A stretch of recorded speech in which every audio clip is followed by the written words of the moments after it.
Astaghfirullah. Bismillahirrahmanirrahim. Assalamualaikum warahmatullahi wabarakatuh.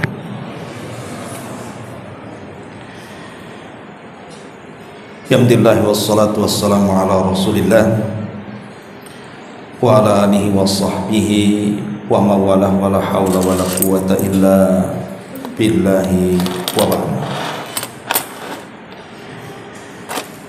Alhamdulillah, di malam hari ini kembali dengan izin Allah kita bisa berkumpul di rumah Allah Subhanahu wa taala, Masjid Nurul Hidayah. Salawat dan juga salam kita haturkan kepada Rasul kita Nabi besar Muhammad sallallahu alaihi wa ala alihi wasallam.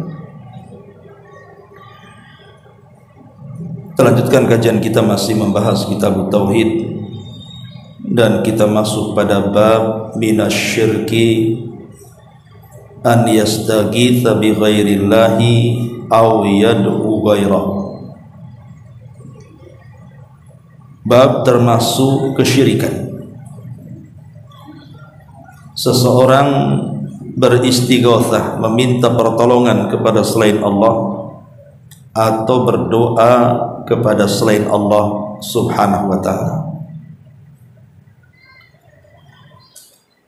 Kemudian beliau pengarang mendasari babnya dengan menukilkan beberapa ayat dalam Al-Quran dan juga hadis Nabi sallallahu alaihi wasallam. Di antaranya surah Yunus ayat 106. Allah Subhanahu wa taala berfirman, "Wa la tad'u min dunillahi ma la yanfa'uka wa la yadhurruka. Fa in fa'alta fa innaka idzan minadh dhalimin." Dan janganlah kamu memohon atau berdoa kepada selain Allah yang tidak dapat memberikan manfaat dan tidak pula mendatangkan bahaya kepadamu. Karena jika kamu lakukan, maka sungguh kamu termasuk orang-orang zalim. Kemudian juga disebutkan dalam surah Yunus ayat 107, wa iyamsaskallahu bidurrin fala kashifa lahu illa hu wa iyuridka bi khairin fala radda li fadlihi yusibu bihi may yasha min ibadihi wa huwal ghafurur rahim. Dan jika Allah menimpakan kepadamu satu bahaya, maka tidak ada yang dapat menghilangkan kecuali Allah. Dan jika Allah menghendaki kebaikan bagi dirimu, maka tidak ada yang dapat menolak karunia-Nya. Dia memberikan kebaikan kepada siapa yang dikehendaki di antara hamba-hambanya, dan Dia pula yang Maha Pengampun lagi Maha Penyayang. Kemudian beliau pengarang juga menukilkan firman Allah surah Al-Ankabut ayat 17, innama ta'buduna min dunillah awthanan wa takhluquna ifka. Innal ladhina ta'buduna min dunillah la yamlikuna lakum rizqa fabtaghu indallahi rizqa wa'buduhu washkuru lahu ilaihi turja'un.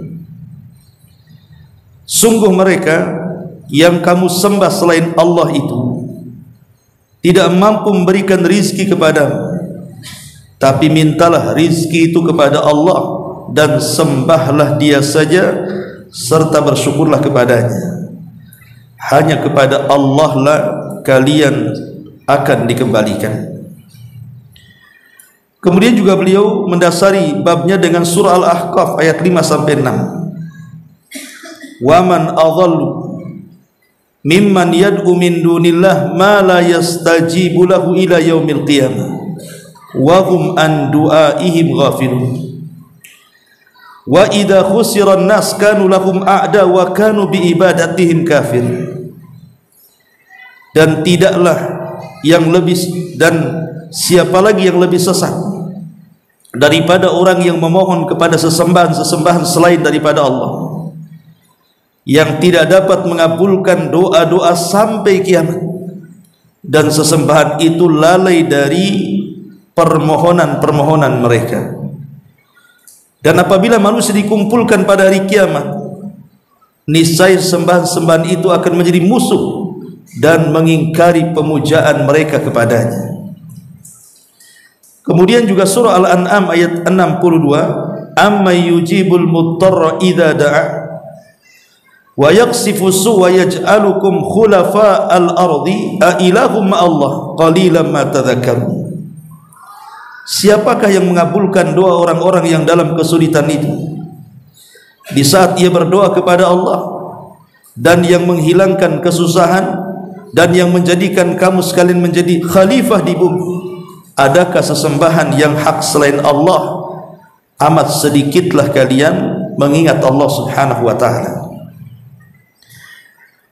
Kemudian yang terakhir, beliau menukilkan sebuah riwayat rawa at-Tabrani bi isnadihi annahu kana fi zamanin Nabi sallallahu alaihi wasallam munafiqun yu'dhil mu'minin faqala ba'duhum qumu bina nastaghithu bi Rasulillah sallallahu alaihi wasallam min hadzal munafiq faqala an-nabiy sallallahu alaihi wasallam innahu la yustaghatsu bi innama yustaghatsu billah.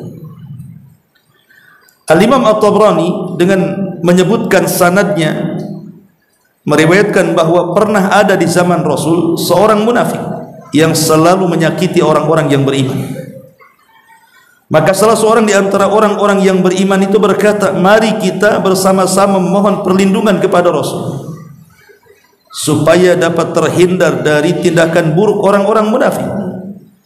Ketika itu Nabi SAW menjawab, sesungguhnya aku tidak boleh dimintai pertolongan, hanya Allah sajalah yang boleh dimintai perlindungan.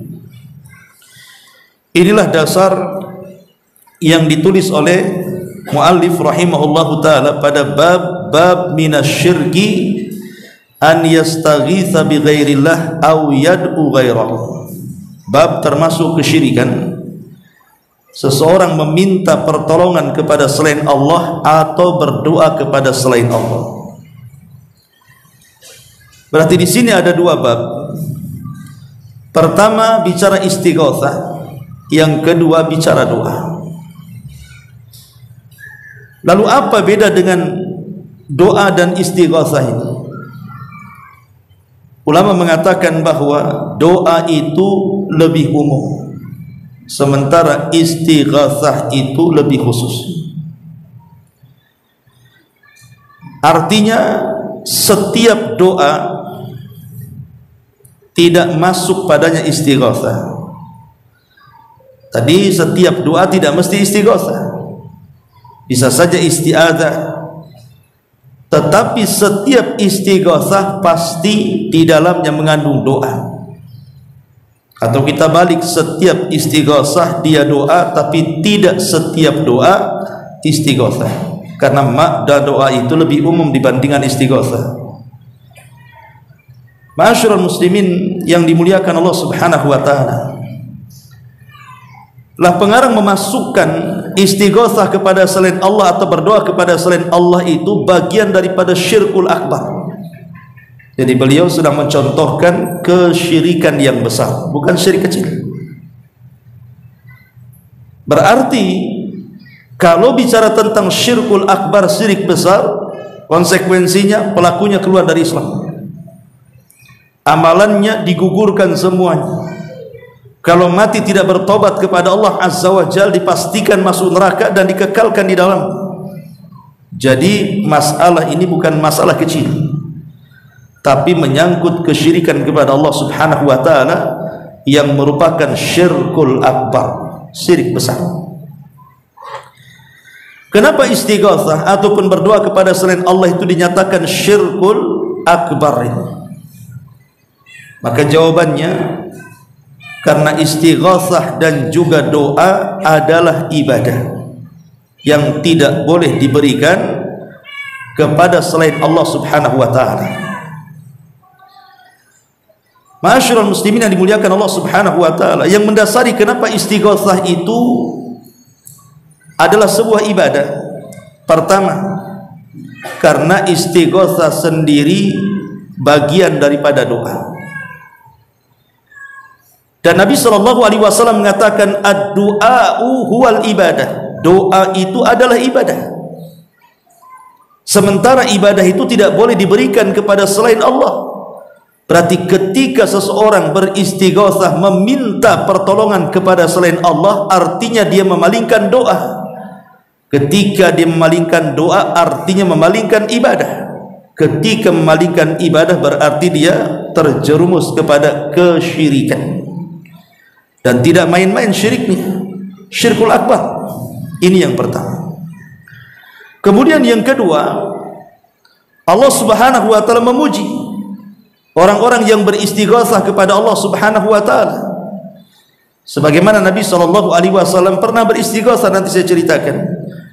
Kemudian Allah katakan id tastaghisuna rabbakum fastajaba lakum. Dan ingatlah engkau wahai Muhammad ketika meminta pertolongan kepada Allah dan Allah kabulkan permintaanmu, menunjukkan bahwa Allah memuji setiap orang yang meminta pertolongan kepada Allah. Dan pujian Allah itu tidak lain dan bukan menunjukkan bahwa istighosah itu ibadah. Maknanya tidak boleh diberikan kepada selain Allah. Kemudian yang ketiga, dalam surah Al-Imran yang tadi kita baca, di mana Allah Subhanahu wa taala mengatakan dalam surah yang lain fastajaba lahu wa man adhallu, dalam surah Al-Ahqaf ayat 5 sampai 6 itu, wa man adhallu mimman yad'u min dunillah ma la yastajibu lahu. Siapakah yang lebih zalim dibandingkan orang yang memohon kepada sesembahan selain Allah yang tidak sanggup mengabulkan? Kenapa? Karena hanya Allah lah yang sanggup mengabulkan. Ketika seseorang beristighosah kepada zat yang tidak bisa mengabulkan sebuah permintaan dan hanya Allah yang mampu, menunjukkan bahwa istighosah itu tidak boleh diberikan kecuali kepada Allah Subhanahu wa taala. Inilah yang mendasari 3 poin ini, kenapa kemudian orang yang melakukan istighosah kepada selain Allah itu dinyatakan syirik. Baik, ma'asyiral muslimin yang dimuliakan Allah Subhanahu wa taala. Kita tahu bahwa istighosah ini terbagi menjadi 4. Ulama membagi istighosah ini kepada 4 perkara. Yang pertama, istighosah yang merupakan tauhid. Artinya istighosah meminta pertolongan kepada Allah Subhanahu wa taala. Itulah istighosah tauhid, karena dia hanya meminta pertolongan kepada Allah Subhanahu wa taala.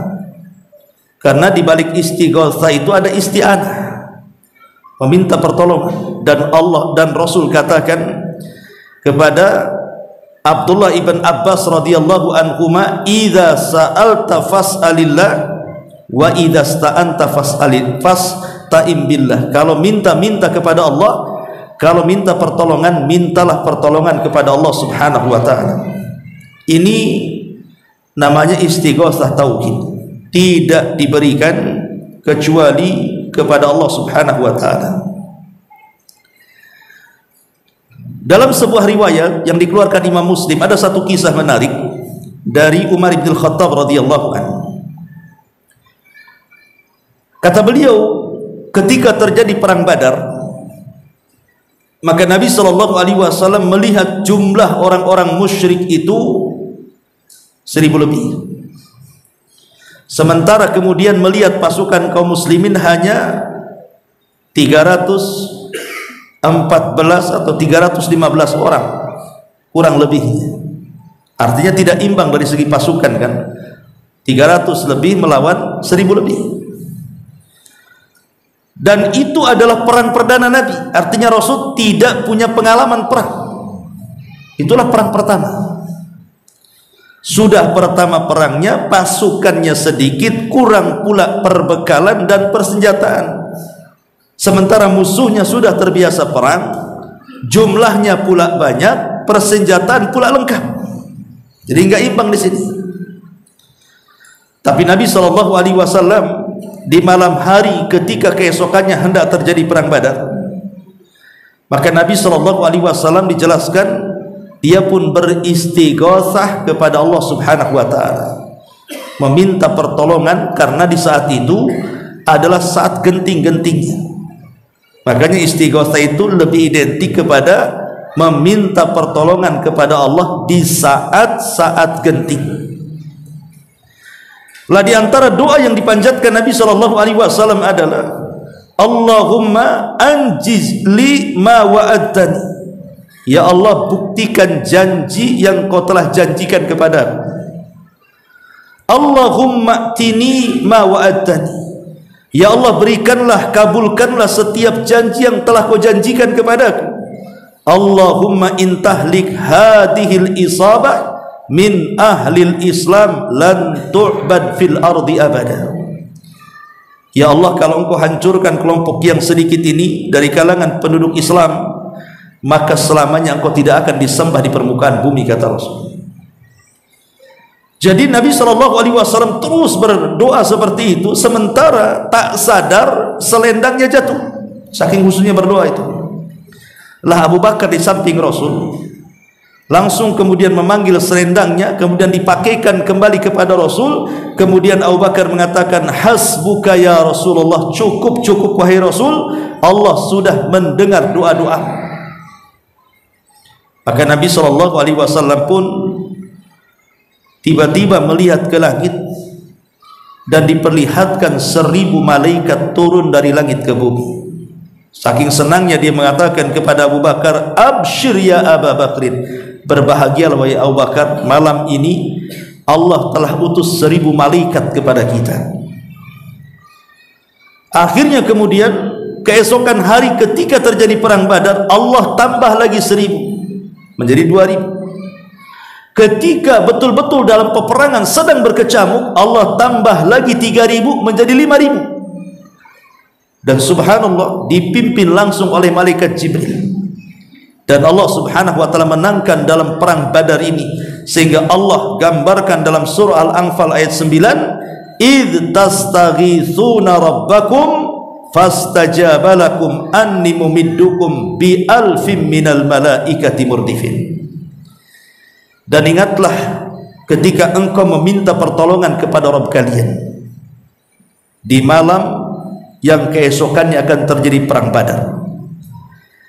Fastajaba lakum, Allah kabulkan permintaan kalian, dan kami berikan kepada kalian bantuan para malaikat yang turun untuk membantu kalian. Lihat bagaimana Nabi SAW mencontohkan bahwa istighatsah itu tidak boleh diberikan kecuali kepada Allah. Inilah namanya istighatsah tauhid. Ini contoh yang pertama. Contoh yang kedua, hadis yang dikeluarkan Imam Muslim dan juga Bukhari meriwayatkan hadis ini dari Anas bin Malik radhiyallahu anhu. Jadi satu hari, kata Anas bin Malik, anna rajulan dakhala al-masjid yaumal jum'ah. Jadi ada seorang laki-laki di hari Jumat masuk ke dalam masjid. Ketika Nabi SAW sedang berdiri berkhutbah, kemudian Nabi SAW menghadap para jamaah. Tiba-tiba kemudian seorang badui ini berdiri dan mengatakan, ya Rasulullah, halakatil amwal wanqata'atis subul. Rasul, harta-harta kami telah hancur binasa, jalan-jalan sudah terputus di mana-mana, kekeringan di mana-mana. Fad'ullaha yugithuna, maka mintalah kepada Allah agar Allah membantu kami, menolong kami. Maka Nabi SAW langsung mengangkat kedua tangan, kemudian mengatakan, Allahumma agithna, Allahumma agithna, Allahumma agithna, ya Allah tolong kami, ya Allah tolong kami, ya Allah tolong kami. Kata Anas bin Malik radhiyallahu anhu, wallahi demi Allah, kata dia, ma nara fis samai min sahabin wala qar'atin wa ma bainana wa baina sal'in min baitin wala darin Kata Anas bin Malik radhiyallahu anhu mengatakan, demi Allah, kami tidak pernah melihat di langit kecuali ada awan pekat hitam. Kemudian tiba-tiba turun hujan dan tidak ada satupun rumah dan tempat kecuali dihujani. Subhanallah, lihat bagaimana dikabulkannya doa Nabi SAW. Ini namanya istighosah namanya. Makanya istisqa juga disebut istighosah. Meminta hujan itu juga disebut istighosah, karena istisqa itu meminta sesuatu kepada Allah di saat kegentingan terjadi. Gimana tidak genting kalau kering kelontang, tidak ada hujan, kemudian tumbuhan mati, kemudian kita juga kehausan dan begitu seterusnya. Maka sebagian para ulama mengistilahkan istisqa itu sebagai istighosah. Karena di sini Rasulullah mengatakan Allahumma aghithni. Subhanallah. Dari mulai Nabi SAW berkhutbah, setiap hari terjadi hujan, sampai desa orang yang meminta hujan itu sampai kelap desanya itu, banjir di mana-mana. 1 minggu hujan terus. Di Batam aja kalau 3 hari hujan terus-terusan gak berhenti kan banjir itu. Ketika minggu depannya, rupanya si Arab Badin datang lagi di saat Rasul berkhutbah lagi. Kemudian mengatakan, ya Rasulullah, desa kami kebanjiran, kata. Tolonglah minta kepada Allah agar hujan itu dihentikan, kata. Lah minggu kemarin minta dihujani, minggu sekarang minta dihentikan karena banjir di mana-mana. Maka Nabi SAW kemudian berdoa agar hujan itu dipindahkan ke tempat-tempat yang tidak membahayakan. Allahumma hawalaina wala alaina. Ya Allah, semoga jangan kau jadikan hujan itu madarat kepada kami, tetapi jadikan hujan itu pindahkan ke tempat lain. Pindahkan ke tempat yang tumbuh pohon-pohon, lembah-lembah, gunung-gunung dan begitu seterusnya. Lah syahidnya di sini Nabi SAW berdoa kepada Allah. Inilah istighosah namanya. Istighosah tauhid, berdoa kepada Allah Subhanahu wa taala, meminta agar Allah menolong kita. Ini yang pertama. Yang kedua, istighosah kepada selain Allah, dan ini terbagi menjadi 3. Istighosah kepada selain Allah Subhanahu wa taala. Pertama, istighosah kepada selain Allah Subhanahu wa taala ada hukumnya yang dibolehkan. Boleh seseorang itu beristighosah kepada selain Allah Subhanahu wa taala, tapi dengan 4 syarat. Bolehnya kita meminta pertolongan kepada selain Allah itu kalau memenuhi 4 syarat. Pertama, orang yang diminta istighosah itu harus meyakini sepenuhnya bahwa tidak ada yang dapat memberikan manfaat atau madarat kecuali seizin Allah Subhanahu wa taala. Jadi orang yang meminta istighosah kepada orang lain harus meyakini sepenuhnya bahwa tidak ada yang dapat mendatangkan manfaat ataupun madarat kecuali hanya Allah. Yang kedua, yang dimintai pertolongan itu atau istighosah di situ, antum yakini dia bisa nolong. Kalau antum tidak yakin dia bisa menolong, maka tidak boleh. Kemudian yang ketiga, orang yang dimintai pertolongan itu orangnya harus masih hidup. Sebab meminta pertolongan kepada orang mati percuma. Orang mati tidak bisa apa-apa, mendengar aja tidak, apalagi mengabulkan. Maka harus orang yang dimintai pertolongan itu betul-betul dia masih hidup. Dan yang terakhir, yang dimintai pertolongan harus hadir dan mengetahui apa yang kita minta. Kalau terpenuhi 4 syarat ini, boleh seseorang itu meminta pertolongan kepada selain Allah Subhanahu wa taala. Contoh, di zaman Nabi Musa alaihi salatu wassalam, ketika Nabi Musa berjalan-jalan di salah satu gang dari gang-gang kota Mesir, tiba-tiba Musa ini melihat ada anak muda yang sedang bertengkar. Satu anak muda dari Bani Israel yang satu anak muda dari kaum Kipti, anak pejabat Fir'aun. Lah ketika terjadi perkelahian didekati Nabi Musa, maka kemudian anak muda dari Bani Israel ini tiba-tiba memanggil Musa dan mengatakan, wahai Musa, tolong aku. Maka Musa pun menolong anak muda dari Bani Israel. Entah masalahnya apa, tiba-tiba Musa membunuh anak muda dari kaum Kipti, anak pejabat itu, tanpa maksud membunuhnya. Nggak ada maksud membunuhnya, tiba-tiba mati dia. Dipukul Nabi Musa, tiba-tiba mati.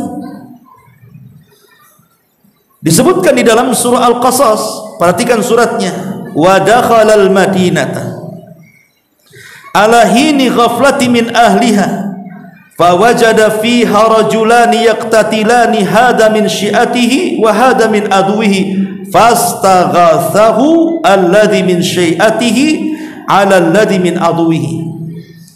Dan Musa masuk ke kota Madinah, maksudnya Madinah itu kota Mesir, ketika penduduknya sedang lengah. Maka didapatinya ada di dalam kota itu dua orang laki-laki yang berkelahi, yang seorang dari golongannya maksudnya Bani Israel, dan seorangnya lagi dari musuhnya maksudnya kaum Fir'aun. Lihat bahasa Quran, fastaghathahu alladhi min syi'atihi. Maka istighothahlah anak muda dari Bani Israel itu, istighothah meminta pertolongan kepada siapa? Kepada Musa. Maka Musa pun kemudian menolong orang itu, fawakazahu Musa faqadha alaihi. Maka Musa pun kemudian memukulnya dan meninggallah anak muda dari kaum Kipti di sini. Di sini ada kalimat fastaghatsah. Anak muda itu minta pertolongan kepada Musa dan Musa menolongnya. Berarti apa?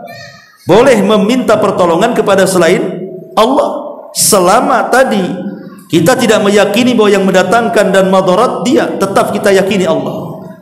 Kemudian yang kedua, dia sanggup menolong. Kemudian yang ketiga, dia masih hidup. Kemudian yang keempat, dia hadir dan tahu permintaan tolong kita kepada dia. Berarti meminta kepada istighotsah kepada selain Allah itu dibolehkan dengan syarat-syarat yang telah ditentukan para ulama. Ini yang kedua. Kemudian yang ketiga, istighotsah yang terlarang, istighotsah yang diharamkan Allah Subhanahu wa taala. La istighotsah yang diharamkan Allah Subhanahu wa taala ini adalah istighotsah yang diberikan kepada selain Allah dalam perkara-perkara yang tidak sanggup menolong kecuali Allah. Contoh umpamanya, seseorang minta pertolongan kepada orang lain agar dimasukkan ke dalam surga, agar dikeluarkan dari api neraka, agar diluaskan rizkinya, agar didekatkan jodoh, ataupun agar nasibnya dirubah. Itu kan tidak mungkin, itu kan hak-hak mutlak milik Allah tuh.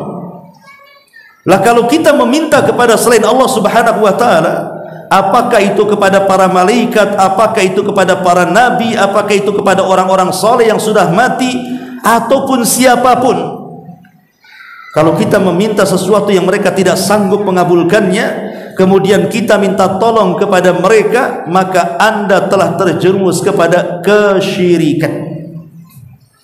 Tidak boleh. Walaupun mereka hadir, badan mereka ada, tapi kalau meminta sesuatu yang itu hak mutlak milik Allah, minta kepada selain Allah, maka dipastikan mereka tidak sanggup mengabulkannya. Dan yang terakhir tentu istighotsah kepada kuburan-kuburan. Dan banyak terjadi di zaman kita ini. Bisnis kuburan bahasanya ya. Kuburan wali-wali, kuburan habib-habib atau apa gitu kan. Kemudian istighotsah dalam kuburan ini. Ikhwan, Al-Quran sudah mengatakan di sini, pendalilan mu'alif rahimahullahu ta'ala sangat baik sekali, di mana mu'alif rahimahullahu ta'ala mengatakan apa? Waman adhallu mimman yad'u min dunillah. Siapa lagi yang lebih sesat dibandingkan orang yang berdoa kepada selain Allah? Ma la yastajibu lahu ila yaumil qiyamah. Sebab selain daripada Allah itu tidak sanggup mengabulkan permohonan kita sampai kiamat dibangkitkan. Lihat nas Quran. Jadi kalau orang datang ke kuburan para wali, kemudian meminta-minta di situ, istighotsah di situ, maka kuburan itu sampai kiamat tidak bisa mengabulkan permintaan kita. Tidak hari ini, tidak besok, tidak bulan depan, tidak tahun depan, tidak sampai hari kiamat. Gak bisa mengabulkan doa kita. In tad'uhum la yasma'u du'aakum. Kalau aku berdoa kepada mereka, mereka tidak dengar doa kita. Walau sami'u, kalaupun mereka mendengar, mastajabu, mereka tidak mungkin mengijabah doa kalian. Kemudian kata Allah Subhanahu wa taala, wa hum an du'aihim ghafilun. Dan mereka orang-orang yang diminta selain daripada Allah itu terhadap doa-doa kita lalai. Tidak mungkin dengar, tidak akan direken doa kita itu. Karena mereka tidak sanggup mengijabah. Kemudian kata Allah, wa idza khusiran nas kanu lahum a'da. Dan kelak pada hari kiamat, orang-orang yang disembah selain Allah itu akan jadi musuh dia, saling menyalahkan di hadapan Allah kelak pada hari kiamat. Dan Allah katakan, wa kanu bi ibadatihim kafir. Dan sesembahan-sesembahan itu mereka akan mengingkari pemujaan mereka kepadanya saat di akhirat. Lihat di sini ada 3 poin. Mereka tidak sanggup mengabulkan sampai kiamat. Mereka lalai, tidak sanggup mengabulkan doa.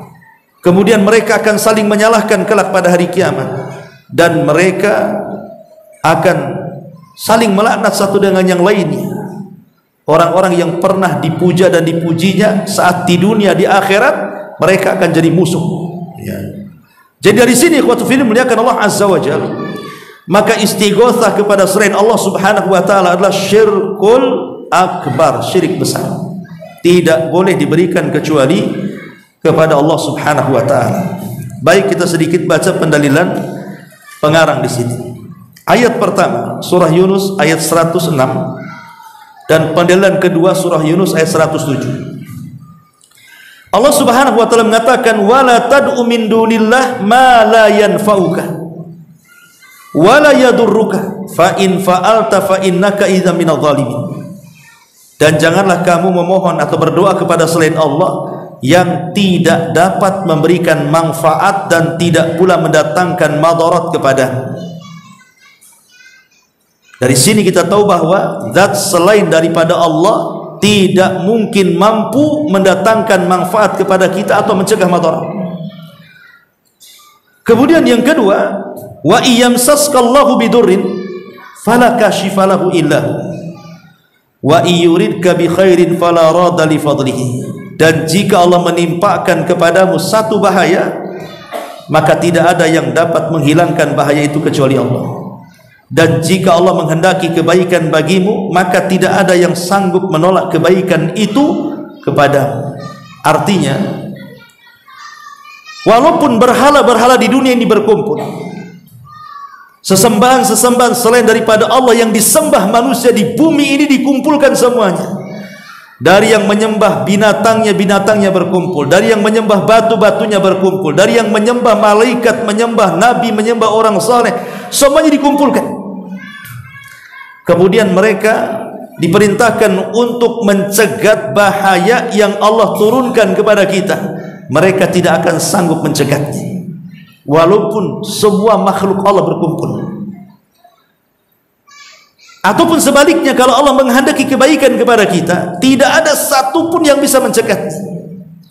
Dari sini kita tahu bahwa kalau memang kebaikan dan keburukan itu datang dari Allah Subhanahu wa taala dan tidak ada yang bisa mencegat keburukan apabila Allah timpakan kepada kita atau sebaliknya, lalu kenapa kita istighotsah kepada selain Allah yang tidak sanggup mendatangkan manfaat apalagi mencegah madarat? Ingat salah satu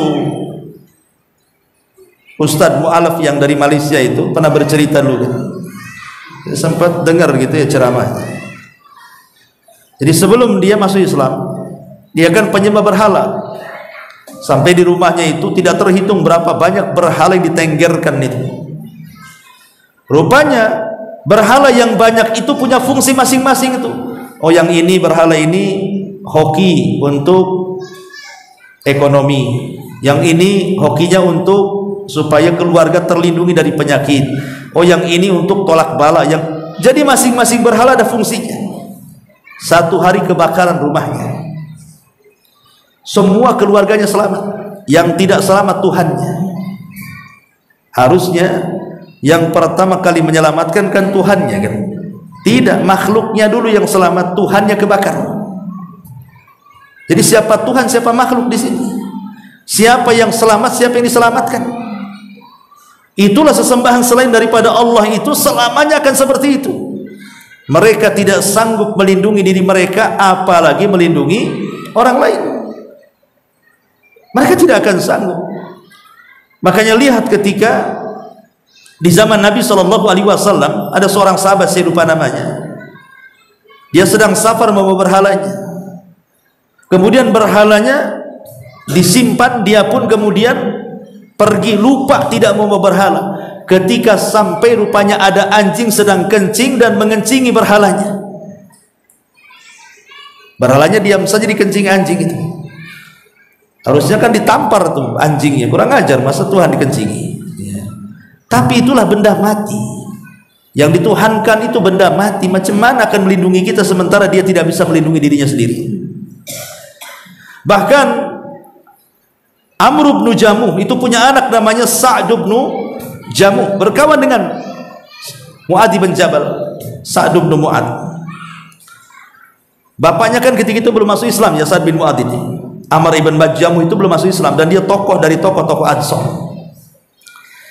Jadi diajak masuk Islam oleh anaknya, tak mau. Diajak masuk Islam, tak mau. Akhirnya Sa'd ibn Mu'adz ini berpikir macam mana caranya menyadarkan bapaknya.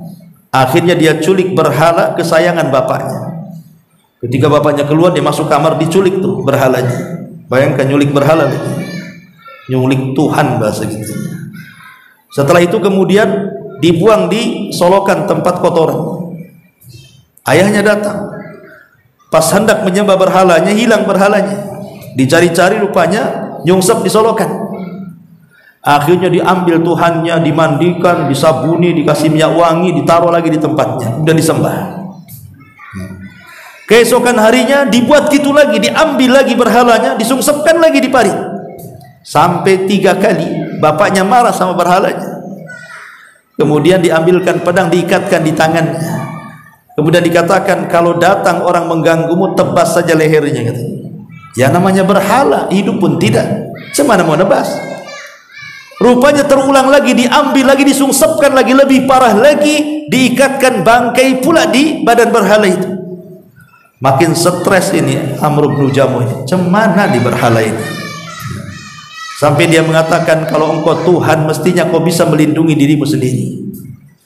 Dari situ dia sadar, akhirnya dia masuk Islam. Sama dengan kisahnya Ikrimah bin Abi Jahal. Ikrimah putra Abu Jahal itu kan, itu salah satu dari orang-orang yang merupakan target yang harus dibunuh.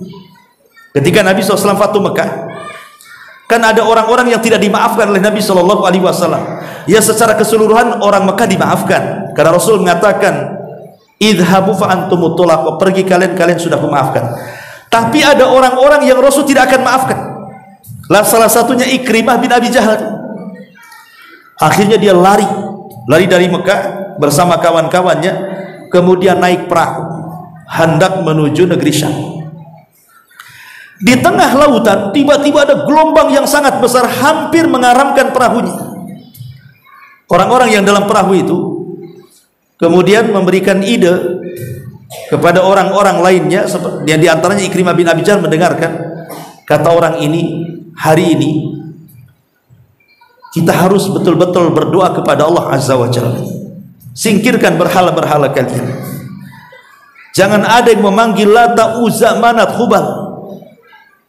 Karena hari ini tidak ada yang bisa menolong kita kecuali Allah. Itu orang-orang musyrik itu mengatakan seperti itu. Jadi ketika mereka sedang genting itu sudah lupa berhala, yang ada hanya Allah saja. Itu fitrah mana namanya. Jadi Ikrimah bin Abi Jahal itu dengan ucapan tersebut terpengaruh dia.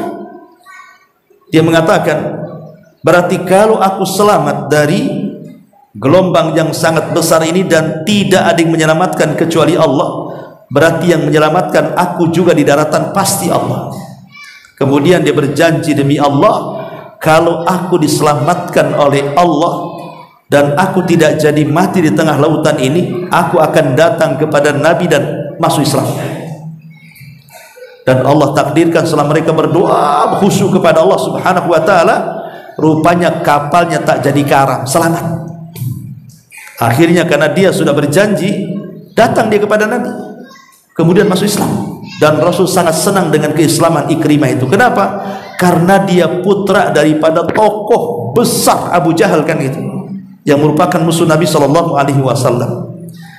Lah dari sini Allah Subhanahu wa taala mengatakan, "Ammay yujibul muttarra idza da'a." Siapa yang bisa menghilangkan madarat kepada orang yang berdoa kepada Allah Subhanahu wa taala kecuali Allah? Ya, maka dari sini tidak ada yang bisa mendatangkan manfaat atau mencegah madarat kecuali kepada Allah. Maka jangan istighatsah kepada selain Allah. Karena kenyataannya begini, kawan. Kalau kita lihat di masyarakat, rata-rata istighatsah itu, tradisi istighatsah yang berbau kesyirikan itu selalu di dalamnya terdapat kesyirikan besar. Seperti disertai tumbal-tumbal. Itu banyak terjadi. Dan itu kita lihat di beberapa tempat di Jawa kan. Ada orang yang meminta pertolongan kepada selain Allah Subhanahu wa taala dengan cara menyembelih hewan, kemudian kepalanya diletakkan di gunung-gunung, dipendam-kendam, dilempar ke lautan, dilempar ke lumpur-lumpur. Seperti yang terjadi di Lapindo itu, bukan kepala kambing, kambingnya dilempar. Belum lagi di pesisir laut selatan itu, hampir setiap tahun melemparkan kepala kerbau.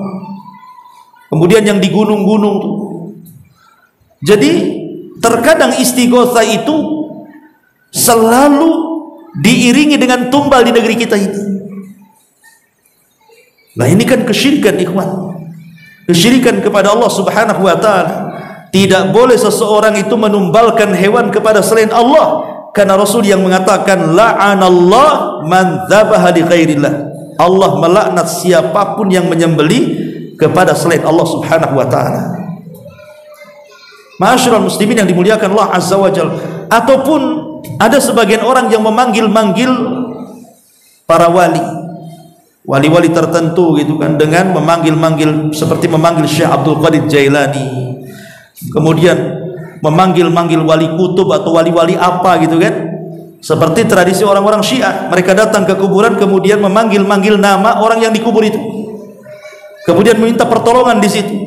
Ini semua kesyirikan, kesyirikan yang harus diberantas, karena kesyirikan ini membahayakan bagi kehidupan individu kita dan kehidupan masyarakat kita, bahkan berbangsa dan bernegara. Wallahu a'lam bishawab. Subhanakallahumma bihamdika asyhadu an la ilaha illa anta astaghfiruka wa atubu ilaik. Allahu ta'ala alam. Assalamualaikum warahmatullahi wabarakatuh.